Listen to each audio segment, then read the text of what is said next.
Halo teman-teman, siapa yang waktu kecil suka nonton Thomas and Friends? Kereta-kereta yang punya wajah manusia, bisa bicara, dan selalu semangat bekerja. Kelihatannya ceria banget ya. Tapi, pernah nggak kalian terpikir, kenapa mereka nggak bisa pergi dari Pulau Sodor? Dan kenapa mereka takut banget kalau dibilang tidak berguna?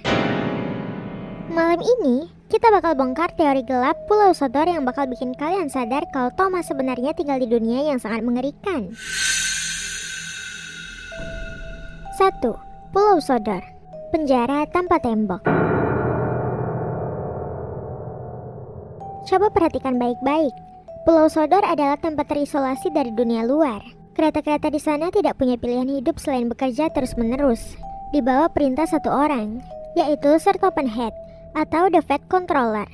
Mereka tidak punya hari libur, tidak punya gaji, dan tidak bisa berhenti.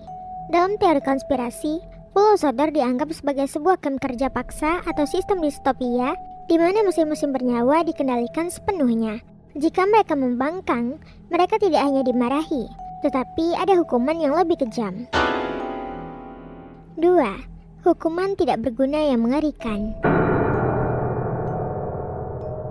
Ada satu kalimat yang paling ditakuti oleh Thomas dan teman-temannya, yaitu, "Kamu adalah mesin yang tidak berguna." Kenapa mereka takut sekali?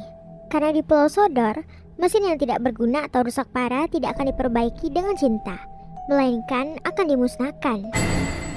Ingat karakter bernama Smudger? Dia adalah lokomotif yang sering mogok. Dan apa hukumannya? Dia dicopot dari relnya dan dijadikan mesin statis selamanya di belakang bengkel. Dia dikubur hidup-hidup sementara wajahnya masih bisa merasakan sakit. Serem banget kan? 3. Henry dan dinding penjara.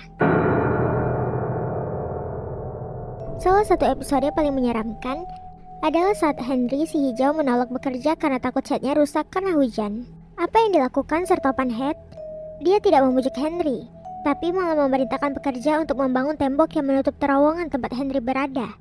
Henry dikurung di dalam kegelapan selamanya sementara kereta lain lewat di sampingnya sambil mengejeknya. Bayangkan, sebuah makhluk bernyawa di tembok hidup-hidup tanpa bisa bergerak sedikit pun. Ini adalah bukti betapa kejamnya aturan di Pulau Sodor. 4. Siapa sebenarnya Sir Topenhead? Teori paling gila menyebutkan bahwa Sir Topenhead bukanlah sekedar kepala stasiun, melainkan seorang diktator.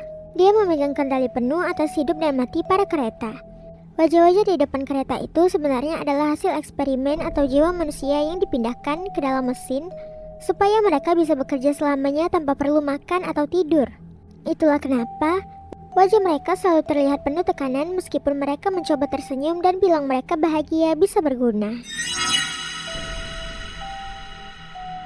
Jadi, apakah Thomas and Friends hanya kartun tentang kereta yang baik hati atau cerita tentang mesin-mesin yang terjebak dalam sistem kerja yang mengerikan? Walaupun aslinya ini adalah cerita tentang kedisiplinan, bagi orang dewasa, detail-detail di film ini terasa sangat tidak manusiawi. Kalau menurut kalian, siapa karakter yang paling kasihan di Pulau Sodor? Tulis di kolom komentar ya. Jangan lupa like dan subscribe untuk bongkar teori gelap kartun lainnya. Sampai jumpa.